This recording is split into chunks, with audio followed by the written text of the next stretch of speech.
Welcome everyone to our first episode of Let's Talk Therapy with Dr. James. I'm Dr. Shamitra James, clinical psychologist, psych assistant serving Ventura and Los Angeles counties. Let me tell you why I designed this podcast and how special it is for me to be here with you today. I want to share with you that I'm so excited, anxious, a little nervous, because this is a new journey for me. My goal is to use this forum to further serve people in the community from different backgrounds, struggling to overcome obstacles in their lives by creating a safe space to have open discussions about themed topics that often come up in therapy, in hopes that it can help others. My wish is that people can learn from these discussions and know that they're not alone. And I want you to know I want your involvement and engagement too. I want it to be interactive. So I invite you to let me know what topics you like to hear on my podcast. I also invite you to get to know me further. You can visit my social media pages on Instagram and Twitter at Dr. Shamitra James, which is at sign DrShemetraJames, or on my Facebook page, Let's Talk Therapy with Dr. James, or on my website, which is caltalktherapy.com/Dr. James. So let's get started. Today's topic is transformation and change. Often people get caught up and stuck on how to change. And frankly, fear of the unknown. Change often feels impossible when you don't know how to change because you're stuck in old patterns of behavior and living. So change often never gets initiated, and you can get stuck in the contemplation phase for years, thinking constantly on how to do it, waiting for some sign of enlightenment that will lead you to this miraculous change that will shift your whole world. But the truth is, change is hard work and slow at best. So what better person to have a conversation about transformation and change with than Jeff Schoep? I sought out Jeff especially for this topic of transformation and change because his story is so incredible and relevant for the times we're living in now. With racial division occurring across this country, there is a longing among the American people for positive change, and his story represents change and growth. Let me give you a little background information about Jeff Schoep, and he'll tell you more about himself as well. Jeff transformed from being the former leader of the National Socialist Movement after 25 plus years to be a human rights activist, public speaker promoting peace, and as an international Extremists Consultant. Jeff founded and is the CEO of Beyond Barriers, working with his team of people who help people in the community contemplating successfully exiting their extremist organizations by providing support, connection, and dismantling the ideologies that imprison their mind in order to transition into society. So, Jeff, can you please talk about your background and what led you to leaving the NSM organization and more about Beyond Barriers? Well, I guess to start off with, thank you for having me on the program. It's a great honor. I appreciate it, and hopefully the listeners can gain some insights and hopefully maybe inspire a few people to change themselves, because change is certainly possible. I got to do one question at a time, though. Of course. What got me involved in the movement, in the extreme far right or the neo-Nazi movement? It's really difficult to pinpoint, but I think honestly it was my fascination with the Third Reich. My grandfather fought in Hitler's army during the time of World War II, and later my family came over to the United States, my mom's family. So I had this fascination with history, and I went down that rabbit hole basically, and I joined the National Socialist Movement as a teenager.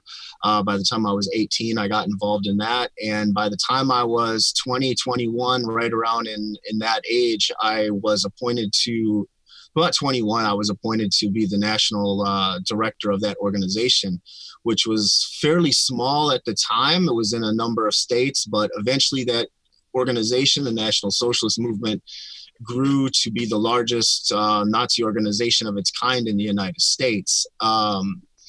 Eventually, I was able to get away from the organization, and I left formally in March of 2019.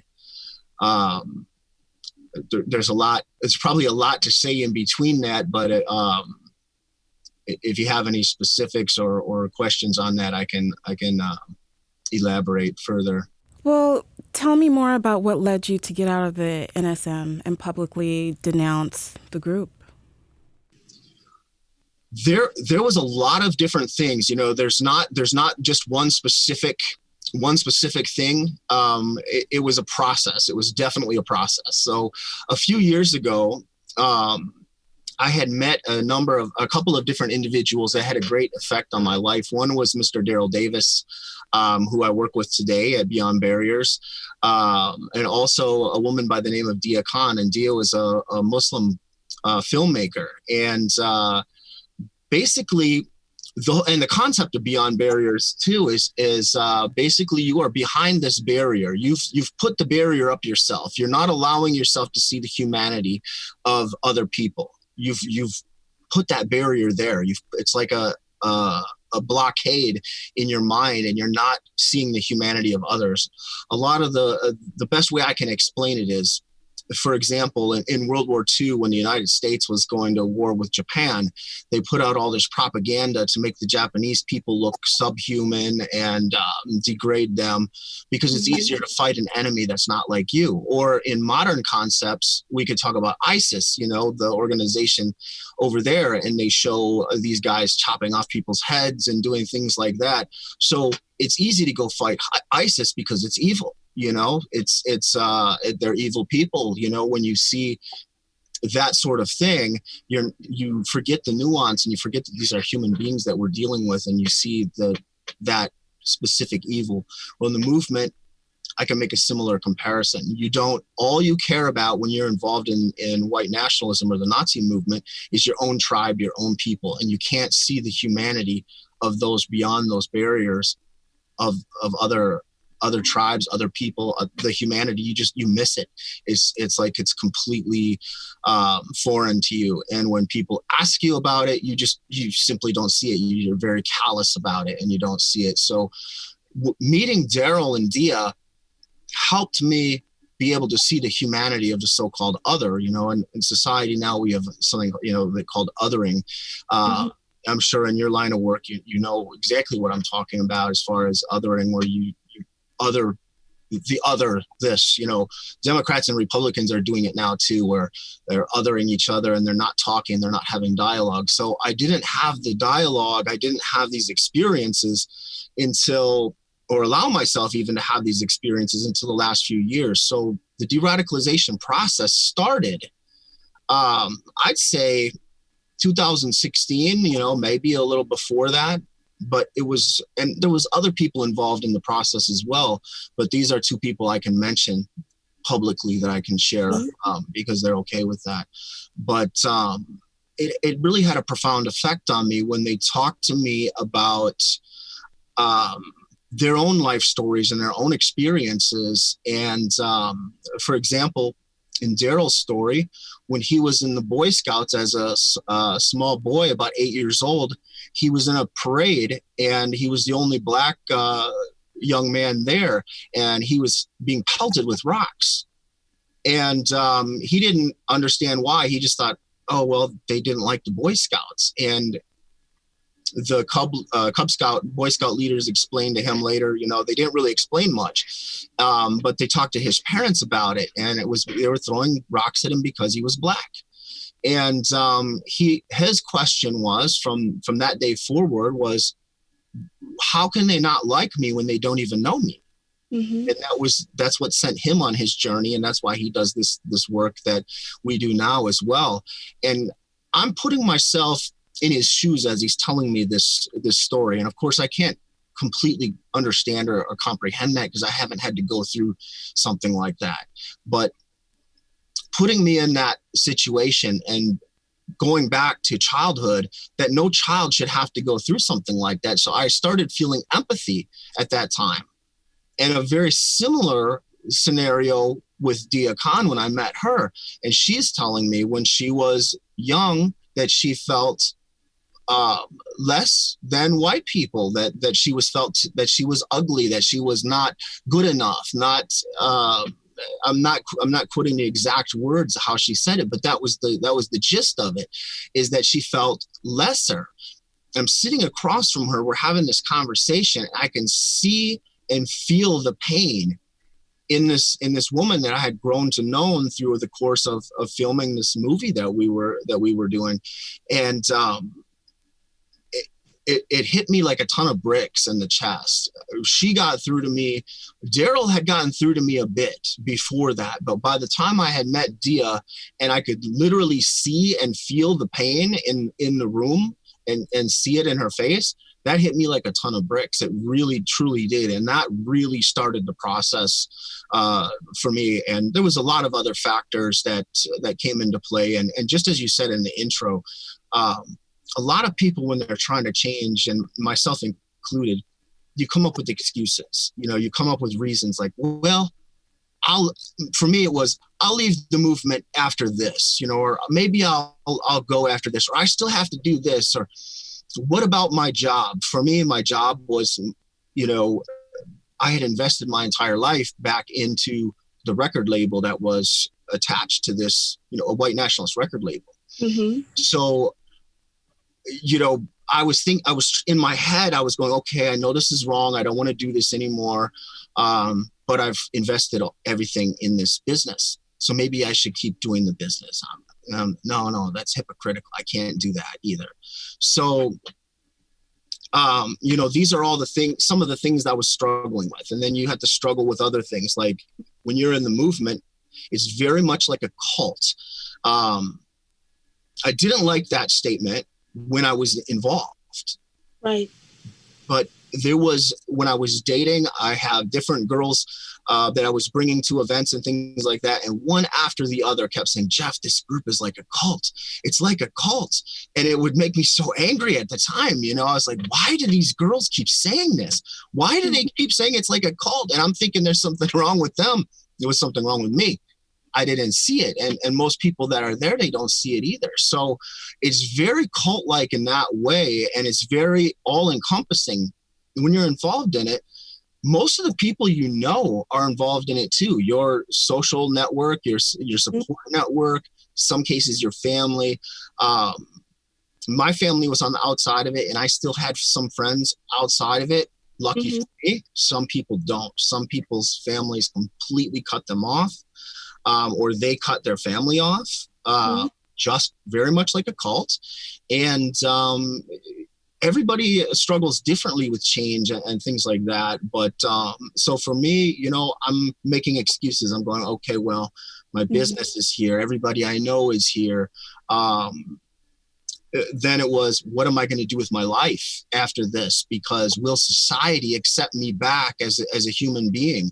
And the few people, when I was in the process, I call it the decompression process. But when I was decompressing from my time in the movement, because being the national leader was a high stress position. It was something you were, do different things, keeping track of different things for the organization and all that. So now all of a sudden I'm out and I'm processing everything, right, mentally and all that. And I'm struggling with some of these things. And the couple of people I was still talking to were saying like, hey man, what are you going to do with your life? I already knew I was going to speak out and I was going to head in this direction that I'm in now. But right away, I wasn't ready. I wasn't prepared for that. It wasn't,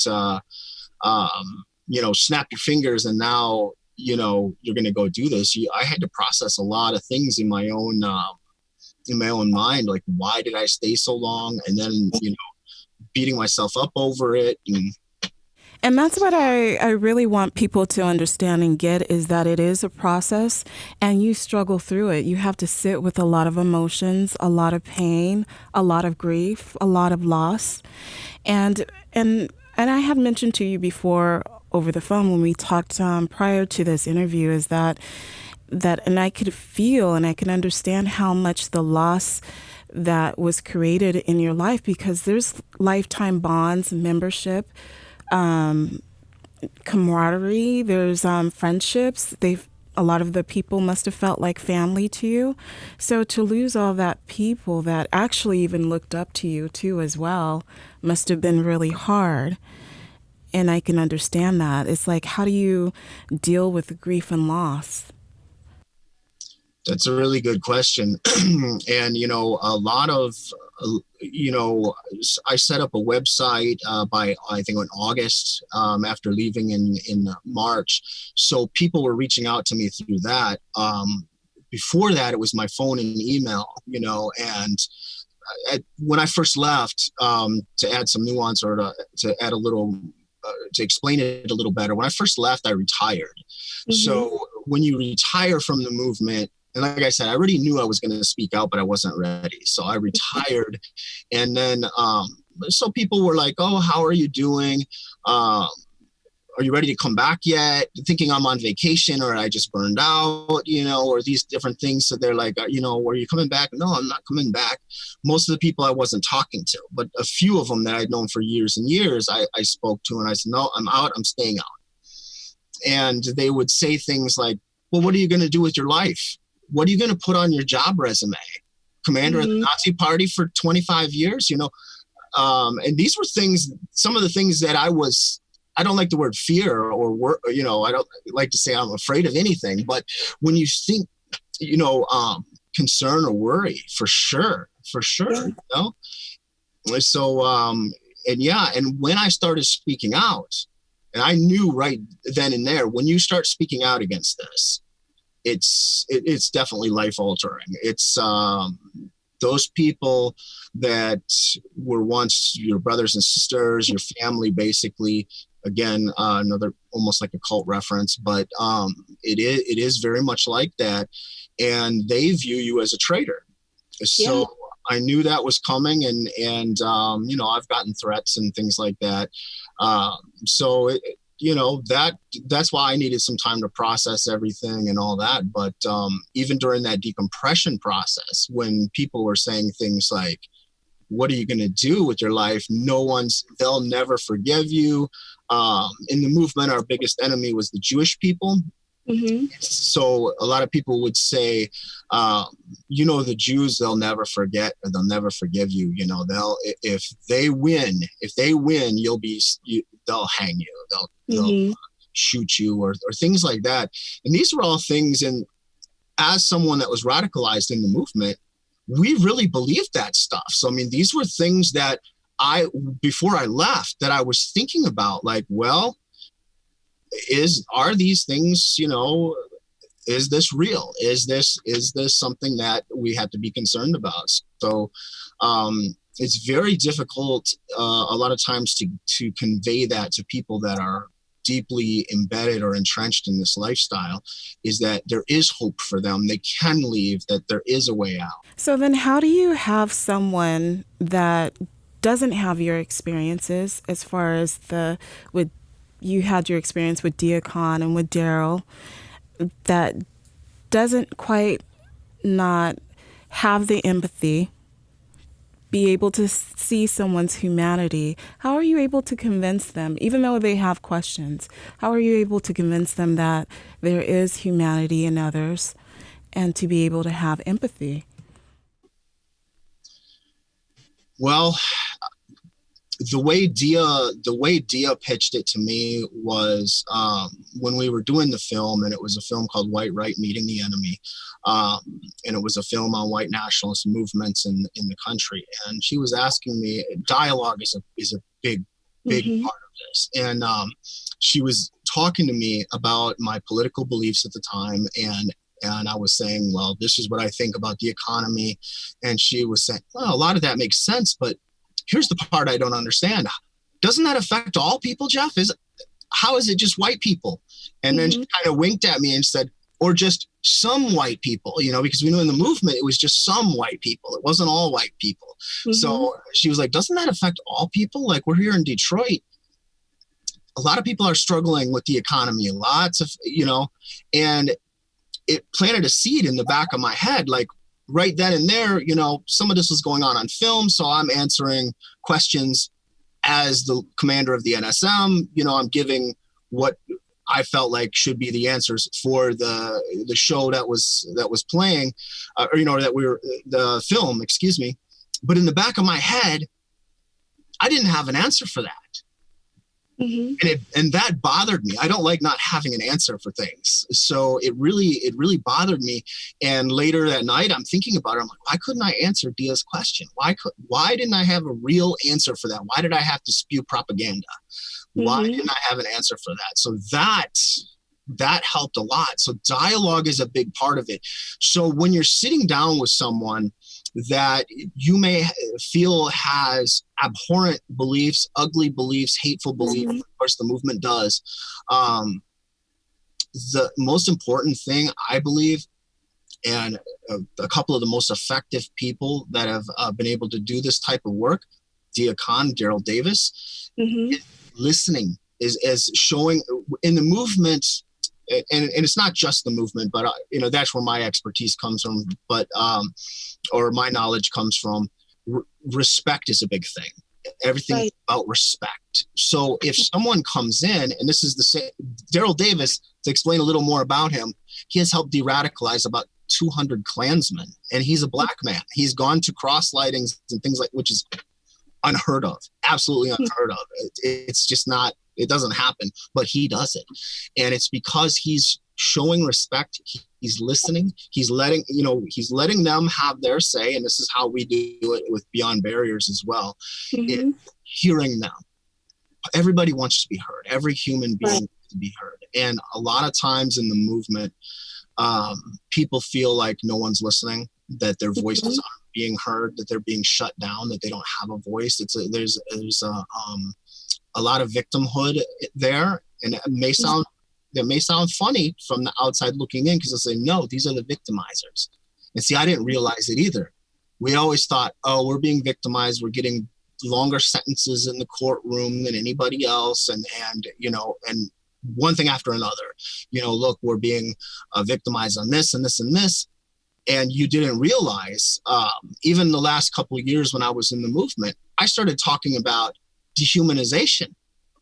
But I was talking about the dehumanization of us, of the people in the movement at the time.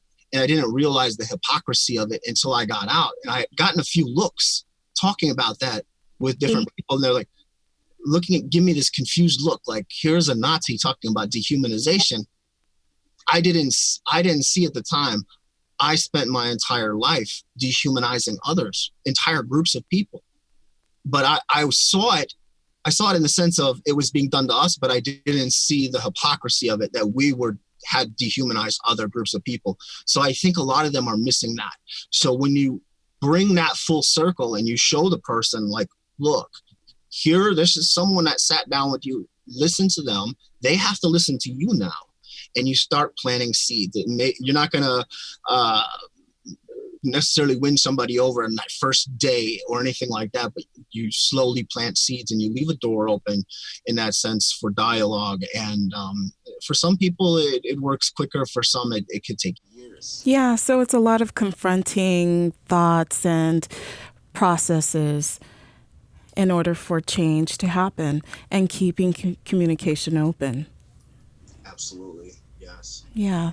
And so I was wondering, I guess it leads me to my next question, because you talked about forgiveness, and there was a lot of fear that placed upon you and a lot of people in your community that the Jews may not forgive you, or the other people would not forgive you. So how was it going before people, particularly Jewish community and people of color like myself, to talk about your change? That's a really good question. When I left the movement and started speaking out, I had met with the Simon Wiesenthal Center came out to meet with me, which is a Jewish organization, and I had said, they said, well, what are your plans? I said, well, I plan to speak out. Eventually I'm going to be speaking out and doing this sort of thing, and and the individual that I met with, Rick Eaton, Rick had said, he goes, it's not going to be as easy to do that as you think it is, Jeff. And I said, oh, Rick, I've been speaking my entire life. I have given speeches all over the country. No problem. It was, and he's like, this is a lot different, Jeff. It's going to be a lot different. And I didn't really know what he meant at the time. I just thought, it'll be no problem. But I tell you what, getting out there, speaking for the National Socialist movement, railing against immigrants or talking about politics is one thing. Doing this, a lot of times you got to talk about yourself. You got to self-reflect. That is not easy. He was 100% right. And so I spoke at New York University in front of a packed standing room only hall, packed with people. And that was pretty difficult, talking about,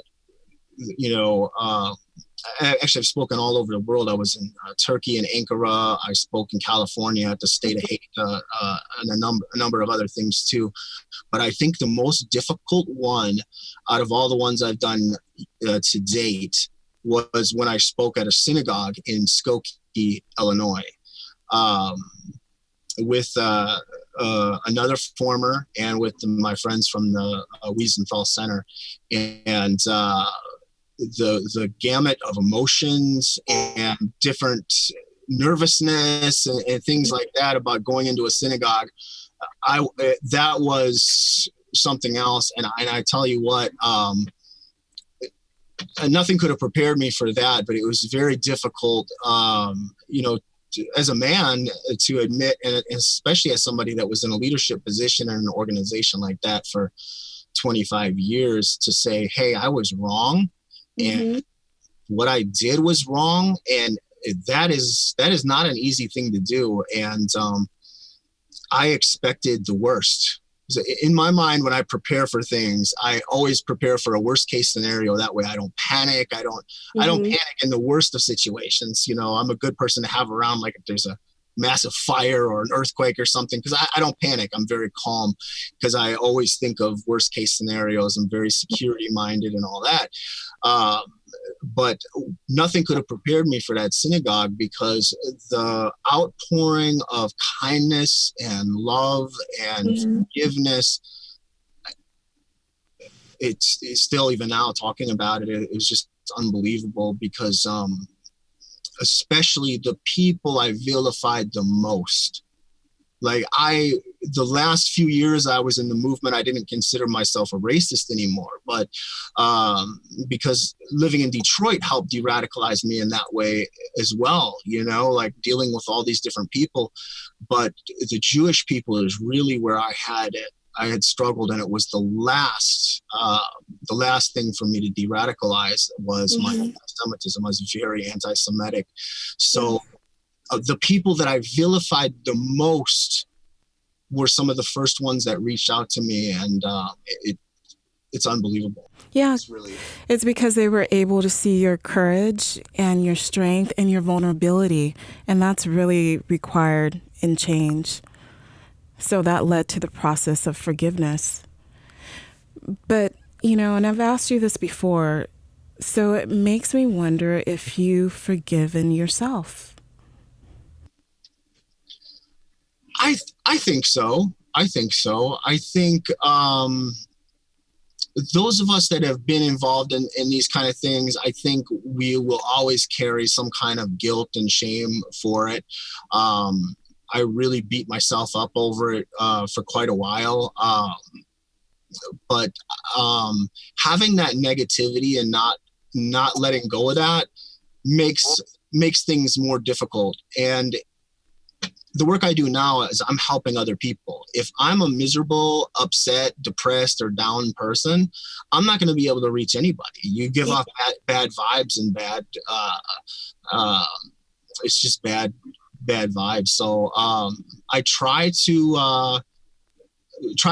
let go of the past, and it's nice to have people. Sometimes you reminded me of it, and so did a number of other people that I have interactions with, that what I'm doing now is really important. It's really good, and not to hold on to that old, beat yourself up over the past. Oh, yeah, you definitely traded one sense of purpose for another. And in my mind, it could be framed as a sense of atonement to some people, or it could just be a sense of purpose. You found your purpose, and that's helping people to be at the point that you are today, to grow. And I think it's a little bit of both, because doing the work helps repair the damage done from the past, but it's also having this new mission, and that's something as somebody that was in a leadership position, that what I was. Different people struggle with different things, and some people will say, well, I miss this about the movement, or I miss having this brotherhood and this camaraderie. Mm-hmm. Like that. For me, that was my purpose. Like, that's what drove me over even like everything. That's what drove me for all those years. So like, when I first left, it was like, whoa, what's my purpose now? Like, it's not about having a job, but it's a purpose. Just like you said, it's like having that mission. So now my mission is to help all people, not just part of the tribe, but to help others, and to not see others go down this path, because there's been some violence and different things like that, and we want to avoid that. And it's not about saving that one person, from going and committing a violent act, but all the innocent victims as well. I mean, for me, I think that's a higher motivating factor than the individual is the collective whole.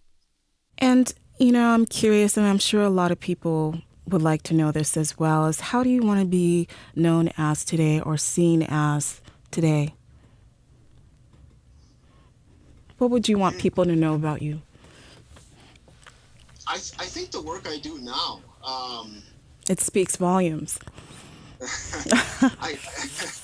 It's a good question, because I think most people still see me from the past, because I was there so long and so on the front lines with that. So I'd like people to see the work that I'm doing now, and when they think of me, instead of thinking, oh my gosh, that was that guy that was running the Nazi Party for 25 years, he's scary. No, I would like them to think about, oh, that's the guy that helps people leave extremist groups. That's the guy that changed his life, or different things like that. I want to serve as a positive inspiration, to others, and not that negativity. Because what I was gonna say a little bit earlier is, when I left, I had gotten a lot of emails from people, and you might find this interesting too from a psychological standpoint, but even people I had never met that weren't part of the organization that I was in, they were like, I watched your videos and speeches for years, and you inspired me. How dare you leave us? What gives you the right to do that? You're so selfish, and different things like that. I'm thinking, selfish, man, of all the things, but like, there was a lot of people that were really angry. I got a lot of hateful comments. I still do. I'm sure I always will. But it was kind of interesting in that sense. Yeah.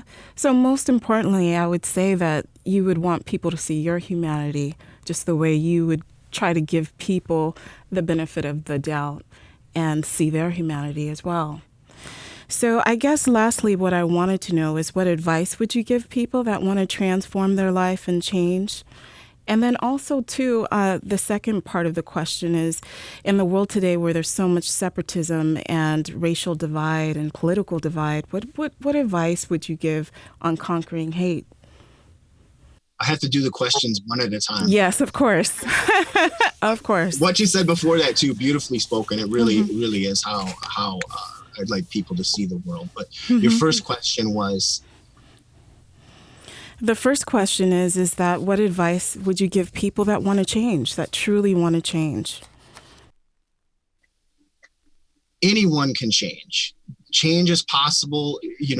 People just should not give up on themselves. And I think a lot of times when people look at something like this and they say, well, no matter what it is, they could say, well, I've been at this job at the gas station for 20 years. I can't do anything else. you've already defeated yourself if you believe that. So if you believe that at any age, at any given time, you can change, that you can move forward.